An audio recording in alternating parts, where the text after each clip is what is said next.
Hello my dear student, welcome to Eklavya academy Meerut. आज फिर से हम होम साइंस के कुछ क्वेश्चंस का भंडार लेकर आए हैं। चलिए तो आप हमारे साथ प्रैक्टिस में बने रहिए। पहला क्वेश्चन देखते हैं आज का क्या होगा। टमाटर का रंग के कारण होता है। ऑप्शन में दिया है लाइकोपिन, कैरोटीनॉइड, क्लोरोफिल या फिर उपयुक्त में से कोई नहीं। तो बच्चों इसमें पूछा है कि जो टमाटर का रंग लाल होता है उसमें लाल होने का कारण बताना है। तो ये होगा हमारा लाइकोपिन। पहला इसका आंसर सही जाएगा। जो टमाटर का लाल रंग होता है वो लाइकोपिन के कारण होता है। सेकंड दिया है कैरोटीनॉइड, जो लाल और जो येलो और ऑरेंज कलर होता है वो कैरोटीनॉइड के कारण होता है। और क्लोरोफिल जो दिया है थर्ड ऑप्शन में, जो पत्तियों का हरा रंग होता है वो क्लोरोफिल के कारण होता है। तो इसमें जो आंसर जाएगा टमाटर का रंग लाल होता है वो लाइकोपिन के कारण होता है। अगला क्वेश्चन है हमारा, दालों में पाया जाने वाला एक पोषक प्रतिरोधक कारक है। तो इसमें पूछा है कि जो दालों में पाया जाने वाला एक पोषक प्रतिरोधक कारक है वो कौन सा है। तो फर्स्ट ऑप्शन दिया है हमें ग्लिसरॉल, आर्जिनिन और सेपोनिन या उपयुक्त सभी। तो बच्चों जो दालों में पाया जाने वाला एक पोषक प्रतिरोधक होता है वो होता है हमारा सेपोनिन। इसका आंसर हो जाएगा हमारा सेपोनिन। अगला क्वेश्चन है हमारा, रेनिन किसके पाचन से संबंधित है। रेनिन पूछा है तो पहला दिया है कार्बोहाइड्रेट, वसा, प्रोटीन या उपयुक्त में से कोई नहीं। तो बच्चों आपको पता है कि जो रेनिन होता है ये हमारा आमाशय में पाया जाता है। आमाशय में हमारा जठर रस होता है। जठर रस से दो एंजाइम निकलते हैं, एक हमारा रेनिन होता है, एक हमारा पेप्सिन होता है। और जो ये रेनिन होता है ये प्रोटीन से संबंधित होता है। ये क्या करता है, प्रोटीन को उसके सरल रूप में परिवर्तित कर देता है। और जो प्रोटीन का पाचन है वो रेनिन और पेप्सिन से होता है, हमारे आमाशय में होता है। अगर हमसे पूछा जाता है कि रेनिन जो होता है इसका पाचन किससे संबंधित होता है, तो इसका जो पाचन होता है वो हमारा प्रोटीन से संबंधित होता है। अगला क्वेश्चन है हमारा, वसा की कमी से होने वाला रोग। इसमें हमसे पूछा है कि वसा की कमी से कौन सा रोग होता है। तो देखिए पहला क्या दिया है, स्कर्वी है, मरासमस है या फिनोडर्मा है। तो बच्चों जो वसा की कमी से रोग होता है वो होता है हमारा फिनोडर्मा। ये त्वचा संबंधी एक रोग होता है। इसमें क्या होता है, व्यक्ति के कमर पर, पेट पर और टांगों पर लाल लाल छोटे छोटे नुकीले दाने हो जाते हैं। और इसके उपचार के लिए जो व्यक्ति को कॉड लिवर और विटामिन ई की दवाइयाँ दी जाती हैं। और फर्स्ट दिया है हमारा स्कर्वी। स्कर्वी जो है विटामिन सी की कमी से होता है। मरासमस जो है ये हमारा प्रोटीन की कमी से होता है। ये बच्चों में देखा जाने वाला रोग होता है। और क्वेश्चन दिया था हमारा वसा की कमी से होने वाला रोग, तो वसा की कमी से होता है हमारा फिनोडर्मा। इसके साथ आप याद रखेंगे त्वचा संबंधी बीमारी है और इसके बचाव के लिए व्यक्ति को विटामिन ए और कॉड लिवर की दवाइयाँ दी जाती हैं। अगला है हमारा, कठोर गेहूं उपयुक्त होती है के कारण डबल रोटी बनाने के लिए। क्वेश्चन पूछा है कि कठोर गेहूं उपयुक्त होती है के कारण डबल रोटी बनाने के लिए। ऑप्शन दिया है अधिक प्रोटीन, कम जल सोखने की क्षमता, सेकंड है कम वायु रोकने की क्षमता या उपयुक्त में से कोई नहीं। तो इसका आंसर हो जाएगा अधिक प्रोटीन।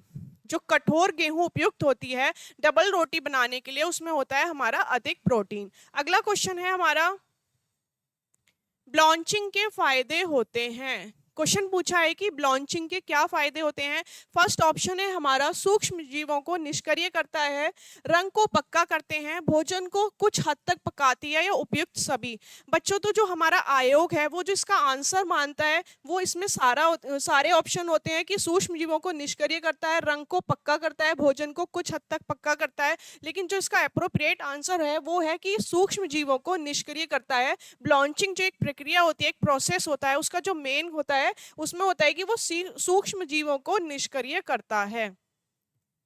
अगला है हमारा, अंडे की प्रमुख प्रोटीन है। बच्चों इसमें हमसे अंडे की प्रमुख प्रोटीन पूछी है। पहला दिया है हमें ग्लूटिनमा, एल्बुमिन और ग्लोबुमिन। तो जो अंडे की प्रमुख प्रोटीन होती है वो होती है हमारा ग्लूबियूमिन। और पहला है बच्चों ग्लूटिन। ये जो होता है हमारा गेहूं में होता है। जब हम गेहूं में पानी मिला देते हैं, गेहूं के आटे में हम पानी मिला देते हैं तो आटा चिपक जाता है, मतलब हम जब उसे गूंथते हैं तो वो आटा बंध जाता है। तो बनता किसके कारण है, ग्लूटिन के कारण होता है। किसके कारण बनता है, ग्लूटिन के कारण। तो इसमें हमसे पूछा था कि अंडे की प्रमुख प्रोटीन कौन सी है, तो एल्बुमिन जो होती है वो अंडे की प्रमुख प्रोटीन होती है। अगला है हमारा,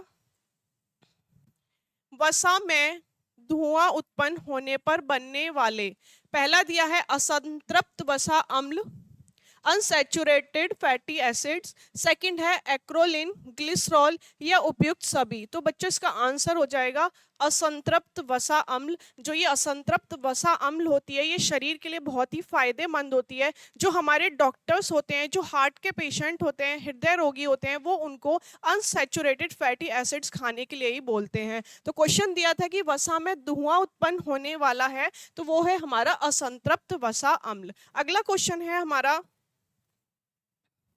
अंडे गुणवत्ता जांच की जाती है, अंडे की गुणवत्ता की जांच की जा सकती है। ऑप्शन दिया है कैंडलिंग द्वारा, वाष्प द्वारा या पैराबॉइलिंग द्वारा। तो बच्चों जो अंडे की गुणवत्ता चेक की जाती है वो हमारी कैंडलिंग के द्वारा की जाती है।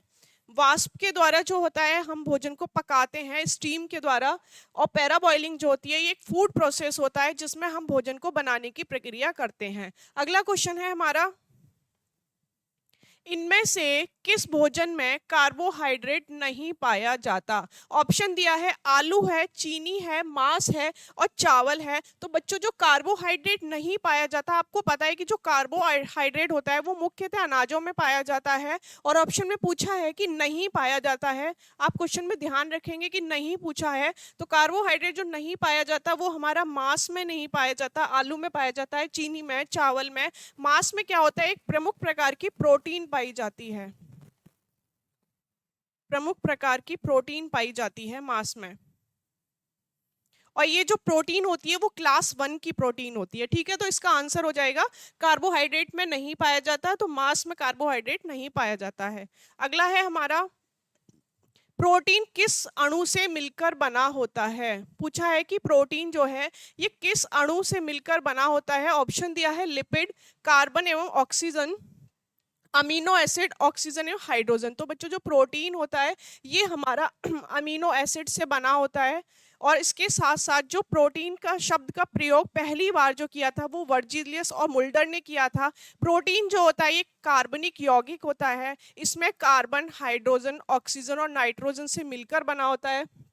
प्रोटीन जो होता है इसका निर्माण अमीनो एसिड से होता है। इसके साथ आप एक और बात याद रखेंगे कि जो ये अमीनो एसिड्स हैं वो किस बॉन्ड के द्वारा जुड़े होते हैं। मतलब हम बॉन्ड, अगर हमसे पूछा जाता है अमीनो एसिड का, अगर हमसे बॉन्ड पूछा जाए तो ये होते हैं हमारे पेप्टाइड बॉन्ड।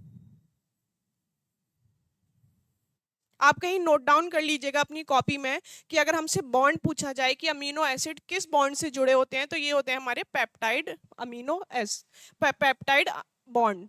अगला क्वेश्चन है हमारा, स्कर्वी किसकी कमी से होता है। पूछा है हमसे स्कर्वी किसकी कमी से होता है। पहला दिया है हमारा vitamin C, vitamin A, vitamin D और विटामिन के। तो बच्चों इसमें स्कर्वी पूछा है, इसका आंसर हो जाएगा हमारा विटामिन सी।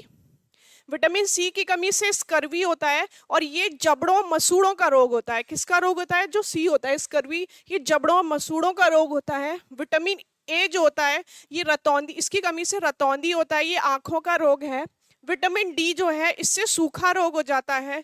और लास्ट है हमारा विटामिन के, इसमें क्या होता है हमारे रक्त में फाइब्रिन नामक जो प्रोटीन होती है उसकी कमी हो जाती है, और रक्त का थक्का जमना बंद हो जाता है, जिससे ब्रेन हेमरेज की संभावना बढ़ जाती है। तो हम इसके साथ ये सारे पॉइंट याद रखेंगे कि विटामिन सी की कमी से स्कर्वी हो जाता है, विटामिन ए की कमी से रतौंधी हो जाता है, डी की कमी से हमारा सूखा रोग हो जाता है, और के की कमी से रक्त का थक्का नहीं जम पाता, जिसके कारण व्यक्ति का ब्रेन हेमरेज हो जाता है, उसकी मृत्यु कभी कभी इतनी गंभीर सिचुएशन हो जाती है कि उसकी मृत्यु भी हो जाती है। अगला है हमारा, इनमें से खाद्य संरक्षण का तरीका नहीं है। मतलब जो हम फूड प्रिजर्वेटिव करते हैं इनमें से कौन सा तरीका नहीं है हमसे पूछा गया है। तो पहला हमारा दिया है डिब्बा बंद, सुखाना, जमना या उबालना। तो बच्चों आपको पता है कि जो हम ये पिकल्स वगैरह ये सब प्रिजर्व करते हैं तो डिब्बा बंद करके करते हैं, उन्हें सुखाते भी हैं जिससे उसमें कोई किसी प्रकार की फुई ना लगे, किसी प्रकार का उसमें बैक्टीरिया एंटर ना करें, जमाते भी हैं। और इसमें जो हो जाएगा खाद्य संरक्षण का तरीका नहीं है, तो वो है हमारा उबालना। उबालना जो होता है ये एक फूड प्रोसेस होता है, इसमें हम भोजन को पकाते हैं। अगला है हमारा एंजाइम है बच्चों, पूछा है एंजाइम है, प्रोटीन है, कार्बोहाइड्रेट है, न्यूक्लिक अम्ल है या उपयुक्त सभी। तो बच्चों जो एंजाइम है वो हमारा प्रोटीन होता है। एंजाइम जो होते हैं वो हमारे प्रोटीन होते हैं। अगला है हमारा हरित क्रांति के जनक हैं। पूछा है कि हरित क्रांति के जनक कौन हैं। पहला दिया है हमारा MS Swaminathan, Norman E Borlaug, Verghese Kurien, last है डॉक्टर हीरालाल यादव। तो हरित क्रांति के जो जनक हैं बच्चों वो हैं हमारे स्वामीनाथन, सॉरी। सेकंड दिया है हमारा नॉर्मन ई बारलोंग, ये हम याद रखेंगे, ये अमेरिकी कृषि वैज्ञानिक हैं।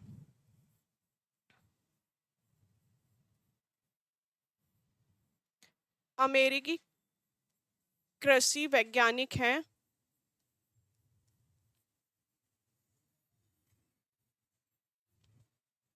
वर्गीस कुरियन ये दुग्ध क्रांति से संबंधित हैं।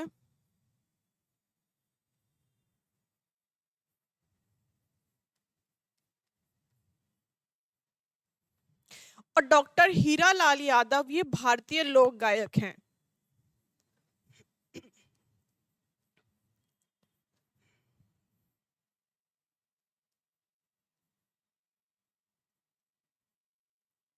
भारतीय लोक गायक।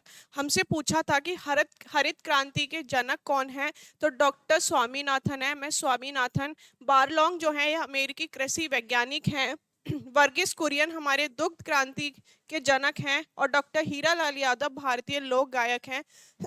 सॉरी। इसके साथ हम एक और क्वेश्चन याद रखेंगे कि चिपको आंदोलन के संस्थापक कौन है।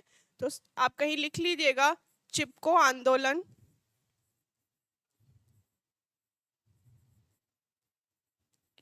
ये क्वेश्चन भी कभी कभी पूछ लिया जाता है।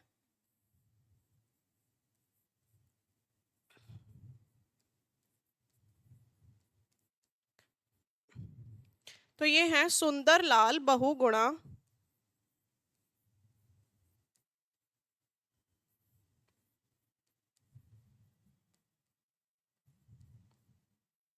ये वृक्ष संरक्षण से संबंधित है और बच्चों हाल ही में 3-4 साल पहले इनका निधन हुआ है 2021 में, जब इनकी एज थी 94 ईयर्स।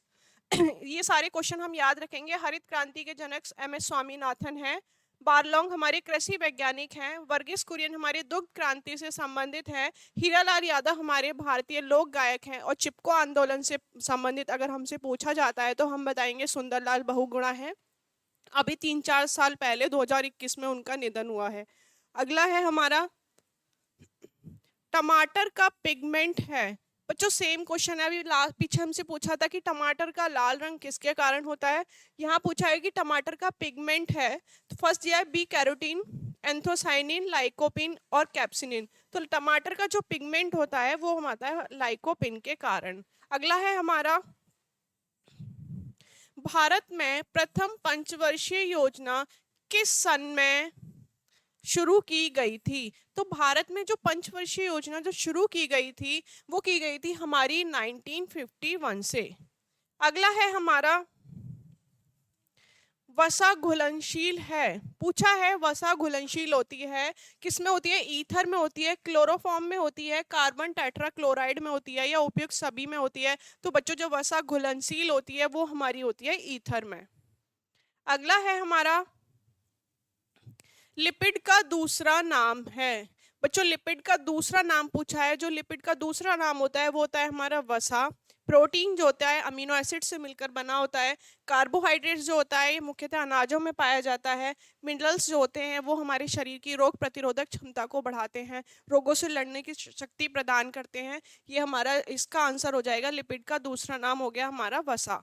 अगला है हमारा पानी में घुलनशील विटामिन है। पूछा है पानी में घुलनशील विटामिन कौन सा है। फर्स्ट दिया है हमारा vitamin A B C E, second दिया है हमारा विटामिन B और C, थर्ड है हमारा K और E और लास्ट दिया है हमारा ADE K। तो बच्चों जो वसा में सॉरी पानी में जो घुलनशील होते हैं वो होते हैं हमारे B और C। इसी के विपरीत अगर क्वेश्चन पूछा जाए कि वसा में घुलनशील विटामिन कौन से होते हैं तो इसका आंसर हो जाएगा ADE K। ये होते हैं हमारे वसा में घुलनशील।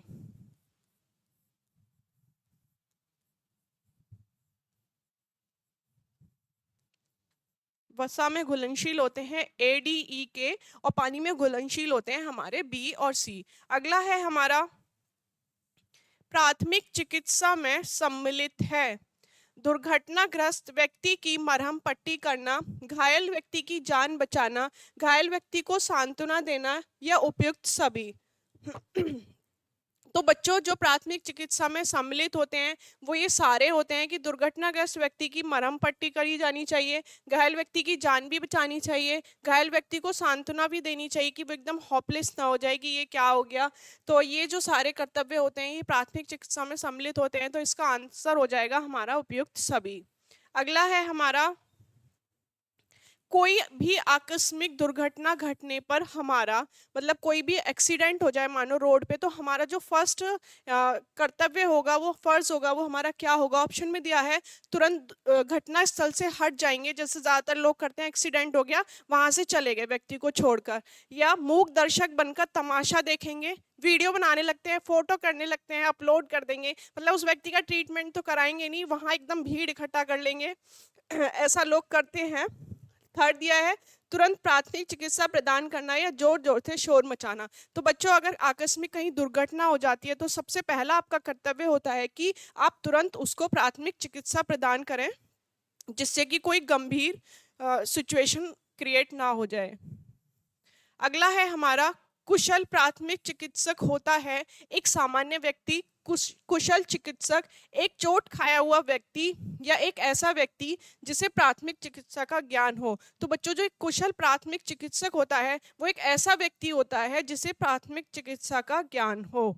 अगला है हमारा एक प्राथमिक चिकित्सक को होना चाहिए स्वस्थ, दृढ़ हृदय वाला, समझदार, दक्ष, आत्मविश्वासी या उपयुक्त गुणों से संपन्न। तो बच्चों एक जो प्राथमिक चिकित्सक है उसको ये उसके अंदर ये सारे गुण होने चाहिए, तो इसका आंसर हो जाएगा हमारा उपयुक्त सभी। अगला है हमारा दुर्घटनाग्रस्त व्यक्ति की जीवन रक्षा हो सकती है। कोई दुर्घटनाग्रस्त व्यक्ति है उसकी हम जीवन की रक्षा कैसे कर सकते हैं हमसे पूछा है। पहला दिया है हमारा प्राथमिक चिकित्सा प्रदान करके, चिकित्सालय ले जाकर, व्यक्ति को उसके घर पहुंचाकर या किसी भी प्रकार से नहीं। तो बच्चों किसी व्यक्ति की दुर्घटना हो गई है तो सबसे पहला काम जो हमें उसके प्राथमिक चिकित्सा देंगे, जो भी पॉसिबल होगा उस टाइम उसके लिए वो करेंगे, उसके बाद हम उसे हॉस्पिटल लेके जाएंगे, उसका ट्रीटमेंट कराएंगे। तो इसमें इसका आंसर हो जाएगा प्राथमिक चिकित्सा प्रदान करके। अगला है हमारा प्राथमिक चिकित्सक में निम्न दोष नहीं होना चाहिए: चिड़चिड़ापन, दूरदर्शिता, धैर्यशीलता, मृदुभाषिता। तो बच्चों इसमें नहीं पूछा है कि उसमें कौन सा दोष नहीं होना चाहिए, तो उसमें चिड़चिड़ापन नहीं होना चाहिए, दूरदर्शिता भी होना चाहिए, धैर्यशील भी होना चाहिए और मृदुभाषी भी होना चाहिए। अगला है हमारा चोट लगने पर यदि रक्त बह रहा हो, अगर हमारी चोट लग जाती है, बहुत सारा ब्लड फ्लो हो रहा है, तो सबसे पहले हमें क्या करना चाहिए? दवा लगानी चाहिए, दवा पिलानी चाहिए, या रक्त का बहना रोकना चाहिए, या चिकित्सक को बुलाना चाहिए। तो अगर बच्चों रक्त बह रहा है तो सबसे पहले रक्त का बहना रोकना चाहिए। इसका आंसर हो जाएगा हमारा थर्ड। अगला है हमारा सर्प के कटे हुए स्थान पर लगाते हैं। अगर सांप ने काट लिया है उसके कटे हुए स्थान पर हम क्या लगाएंगे? पहला हमारा दिया है पोटेशियम परमैंगनेट, नौसादर, बर्नॉल या लाल मिर्च। तो बच्चों अगर सांप ने काट लिया है तो कटे हुए स्थल पर हमें पोटेशियम परमैंगनेट लगाना चाहिए। अगला है हमारा आंतरिक रक्त स्राव को कम करने के लिए कौन सा प्राथमिक उपचार किया जाता है? फर्स्ट दिया है हमारा बर्फ की थैली रखना, गीले कपड़े में लपेटना, सेक करना या उपयुक्त में से कोई नहीं। बच्चों अगर आंतरिक स्राव हो रहा है तो जो हमारा प्राथमिक उपचार होगा उसमें हम क्या रखेंगे कि बर्फ की थैली रखेंगे। आंसर हो जाएगा हमारा फर्स्ट। अगला है हमारा नाक से स्राव होने पर, मतलब कहते हैं ना नक्की छूट गई, गर्मियों में बच्चों की नक्की छूट जाती है, या टेम्परेचर बहुत ज़्यादा होता है, बच्चे रनिंग करते हैं या कोई भी व्यक्ति, तो उनका नोज से ब्लड फ्लो होने लगता है, तो उसका होने पर क्या करना चाहिए, क्या ट्रीटमेंट देना चाहिए? फर्स्ट दिया है घायल को उल्टा लिटा देना चाहिए, कुर्सी पर बैठाकर सिर पीछे की ओर झुका देना चाहिए, पीली मिट्टी सुंघानी चाहिए, या जूता सूंघाना चाहिए। बच्चों अगर नाक से रक्त स्राव हो रहा है तो कुर्सी पर बिठाकर उसका जो सर है वो पीछे की तरफ कर देना चाहिए, जिससे ब्लड का फ्लो नीचे की तरफ ना हो और उसको उससे आराम मिल जाए। अगला है, किसी व्यक्ति के कपड़ों में आग लग जाने पर सर्वप्रथम जो उपचार किया जाता है वो किया जाता है, पहला दिया है, एक बाल्टी पानी व्यक्ति के ऊपर डाल दें, व्यक्ति को कंबल से पूरी तरह ढक दें, कपड़ों को उतार दें या उपयुक्त में से कोई नहीं। तो बच्चों अगर किसी व्यक्ति के शरीर में आग, कपड़ों में आग लग जाती है तो सबसे पहला काम होता है कि एक पानी से भरी हुई बाल्टी उसके ऊपर डाल दें, सबसे पहले ये किया जाता है। उसके बाद उसको कंबल से ढका जाता है और उसके बाद उसके कपड़े उतारे जाते हैं। तो यहाँ इसका आंसर हो जाएगा, एक बाल्टी पानी व्यक्ति के ऊपर डाल दें। अगला है हमारा, मूर्छित व्यक्ति के प्राथमिक उपचार में फर्स्ट दिया है हमारा, व्यक्ति के मुंह पर पानी के छींटे मारकर हवा करनी चाहिए, दूध पिला देना चाहिए, उसे अलग छोड़ देना चाहिए या उल्टा कर देना चाहिए। अगर कोई व्यक्ति मूर्छित है तो उसकी जो प्राथमिक चिकित्सा होगी बच्चों क्या होगी कि व्यक्ति के मुंह पर पानी के छींटे मारें और उसमें हवा का प्रेशर करें, जिससे उसके शरीर में कोई हलचल उत्पन्न हो जाए। ये हमारा फर्स्ट कर्तव्य होता है। अगला है हमारा, अम्ल से जल जाने पर लगाया जाता है। बच्चों अगर कोई व्यक्ति अम्ल से जल गया है, एसिड से जल गया है, तो हमें क्या लगाना चाहिए? फर्स्ट दिया है हमारा बर्नॉल, पानी सॉरी, हल्का छार या नींबू का रस। तो बच्चों अगर कोई एसिड से जला है तो हमें उसके लिए हल्का छार लगाना चाहिए। बच्चों आप लोग सोच रहे होंगे कि मैम इतने इजी क्वेश्चन करा रही हैं एकदम रसगुल्ले वाले, तो आप इन्हें रसगुल्ला समझ के ही खा लीजिए, क्योंकि एग्जाम में क्या होता है कि ये बहुत इजी समझ के हमने लाइटली ले लेते हैं और इन्हें फोकस नहीं करते। जब पेपर में ये हमारे सामने आते हैं तो चार जब ऑप्शन दिए होते हैं तो इनमें हमें बहुत ज़्यादा कन्फ्यूजन हो जाता है, और जो सबसे ज़्यादा हमारे गलत होते हैं ना, ये ईजी क्वेश्चन ही होते हैं क्योंकि हम इन्हें ध्यान से पढ़ते ही नहीं है। इसलिए हमने सारे अपने क्वेश्चन ऐड किए हुए हैं। आप लगातार हमारे साथ जुड़े रहिए और इनकी प्रैक्टिस करते रहिए। अगला क्वेश्चन है हमारा, क्षार कास्टिक सोडा से जल जाने पर जले भाग पर लगाना चाहिए। पहला दिया है हमारा बर्नॉल, डिटॉल, प्याज का रस और नींबू का रस। बच्चों कोई व्यक्ति है जो कास्टिक सोडा से जल गया है तो उस पर हमें लगाना चाहिए नींबू का रस। एक बार मेरे साथ भी क्या होता है बच्चों, बचपन में जब मैं छोटी थी, मानो 3-4 इयर्स की थी, तो कास्टिक सोडा रखा हुआ था घर पर कपड़े वगैरह वॉश करने के लिए, तो मैंने उसे नमक समझकर खा लिया। अब जब मैंने कास्टिक सोडा खा लिया तो मेरा जो माउथ है वो अंदर से पूरा जल गया। जब उसमें जलन हुई तो मैंने वो स्पिट किया, जो मैंने स्पिट किया उससे मेरा ये सारा चीक्स और ये सारा नेक सब जल गया। तो मेरी मम्मा ने सबसे पहले क्या किया कि उन्होंने एक नींबू निचोड़ा, वो मेरा उसका रस सारा यहाँ लगा दिया और एक पानी में नींबू का रस घोला, वो मुझे पिला दिया।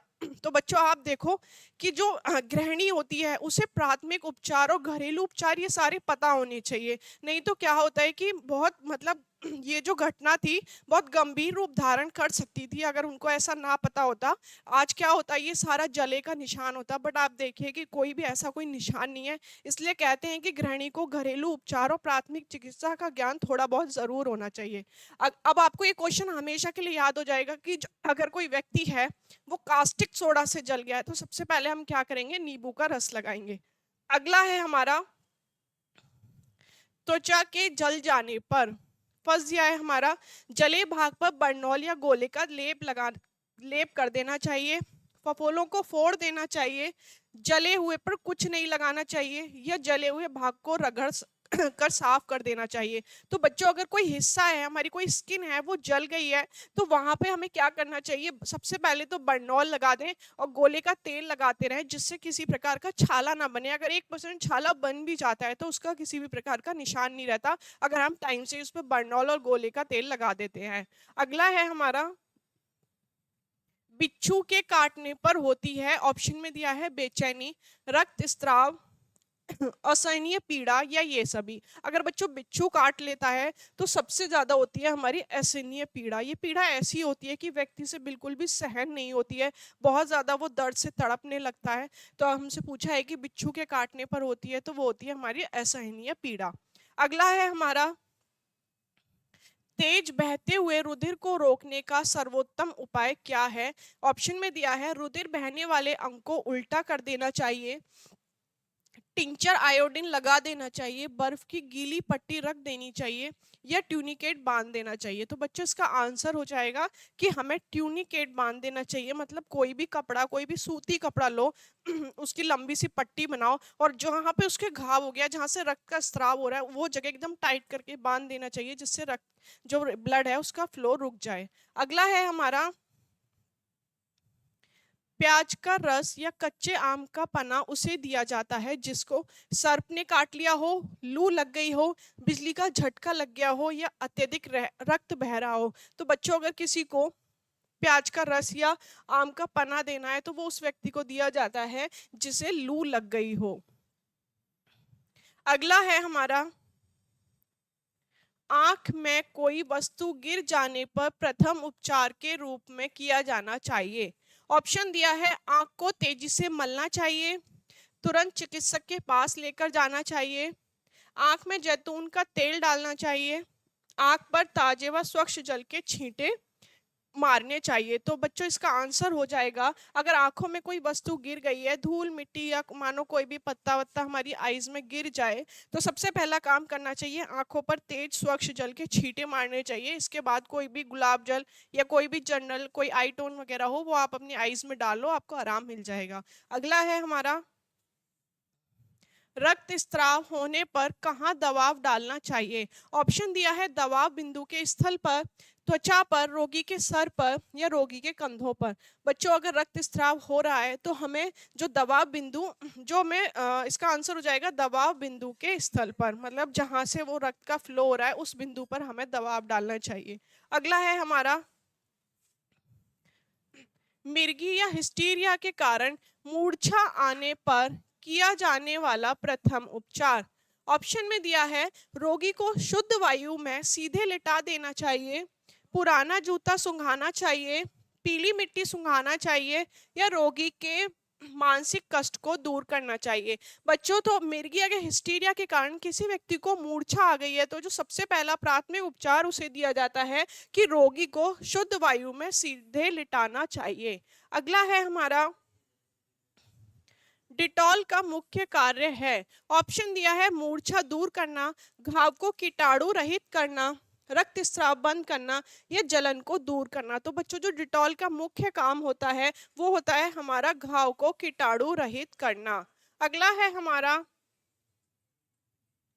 पागल कुत्ते के काटने पर प्रथम उपचार है। घाव के आगे पीछे बंद लगाना तथा कार्बोलिक अम्ल से घाव को जलाना, रक्त स्राव रोकना, अस्पताल ले जाकर इंजेक्शन लगवाना, या उपयुक्त में से कोई नहीं। अगर बच्चों पागल कुत्ते ने आपको काट लिया है तो आप प्राथमिक उपचार क्या करेंगे कि घाव के आगे पीछे बंद लगा देंगे और कार्बोलिक अम्ल से घाव को जला देंगे। ये इसका हमारा आंसर है। अगला है हमारा, खुली चोट पर लगाया जाता है डिटॉल, आयोडेक्स, नमक और पानी, सॉरी, या पिसा आलू। तो खुली चोट पर जो लगाया जाता है वो डिटॉल लगाई जाती है कि जो चोट है हमारी कीटाणु रहित हो जाए, उसमें किसी भी प्रकार का संक्रमण पैदा ना हो, तो इसीलिए हमें डिटॉल का यूज करना चाहिए।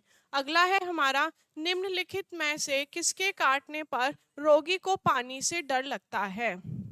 ऑप्शन दिया है, बंदर, पागल कुत्ता, बिच्छू, सर्प। तो बच्चों अगर रोगी को पानी से डर लग रहा है तो उसे मानो पागल कुत्ते ने काट लिया है। अगला है हमारा, पागल कुत्ते के काटने पर हो सकता है, अभी लास्ट क्वेश्चन में पूछा था कि पानी से डर लगता है तो किसने काट लिया है? पागल कुत्ते ने। और अगर पागल कुत्ते ने काट लिया है तो क्या होता है? टिटनेस, हाइड्रोफोबिया, तपेदिक या मलेरिया। तो बच्चों पागल कुत्ते के काटने पर हाइड्रोफोबिया हो जाता है, इसमें व्यक्ति को पानी से डर लगता है। Thank you. आप हमारे चैनल को सब्सक्राइब कर लीजिए, हमसे जुड़े रहिए जिससे आपको ये सारे क्वेश्चन डेली के डेली मिलते रहें। आप हमारे साथ प्रैक्टिस करते रहिए, एग्जाम बहुत जल्दी आने वाला है, आयोग बन चुका है। Thank you so much. कल मिलते हैं आपसे कुछ और नए क्वेश्चंस के साथ।